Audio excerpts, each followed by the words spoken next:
You may not know her name yet, but you will. When I sat down with Dej Loaf, she was broke. She had just quit her job as a janitor because her new song, Try Me, was catching fire on the internet. My videographer, Flip Willson, heard the song, loved it, and set up this interview. We had no idea she'd get this big, this fast. Hey, we be on it. We be on it. One look at her and you know she's from Detroit.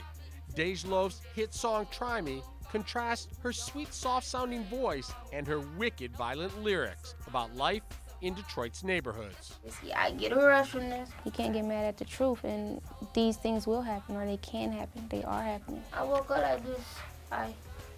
And she's getting rich by rapping about the violence all around her in the Motor City.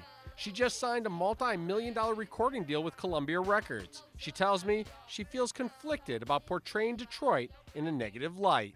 When I first did the song, I kind of didn't want to put it out. Like I was sitting on the song for so long because I didn't want to come off like I was promoting violence. And now the whole world is watching her. She recently recorded tracks for Eminem's new album, and she made her debut on national TV. Please welcome Dej Loaf. They ain't know that I was cut like this. Yeah. When I met Dej Loaf, she was singing in a makeshift music studio in one of Detroit's most dangerous neighborhoods. My videographer, Flip Willson, knew the owner of this secret studio. It's hidden in what looks like an abandoned building to keep thieves away from the expensive sound equipment.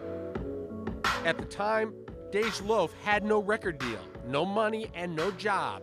I was actually going to upload a new song at 5,000 plays, because I didn't think it was going to get over, you know what I mean? That's the dream for inner city rappers. Put a song on the internet and hope someone discovers you. Her real name is Deja Trimble, and she's no gangbanger. She was the nerd in the neighborhood, the one who went to school and stayed home on weekends. It was crazy, man. I was always a good kid, though. I was just kind of stayed out of trouble. And I wasn't in the way. I wasn't out. I didn't go to parties. I was just like, you know, the girl in the projects. I was just like in the house on the computers or writing music. But violence was still all around her. Her father was murdered when she was 4. Friends and relatives have been killed on the streets too. Her world is a place where disagreements are settled with bullets and friends go off to jail, not college. I have cousins that's been killed, you know, the past couple years, and people that's locked away in prison for life, and you know, I have a little brother who's incarcerated right now, you know what I mean? He's 19, and you know, I rap about, I make music about real life things. Her words are tough, her voice is sweet, so is her heart. When we come together, there's no telling what can happen with the city. She wants to help others make it out of the projects. She even brought rival rap groups together to be in her music video. I went to the east side with a group of people, you know, over that way. And I went to the west side with a group of rappers, you know what I mean? And I was kind of like trying to bring the city back. She is calling for an end to violence in Detroit, calling for the rap community to come together and prosper.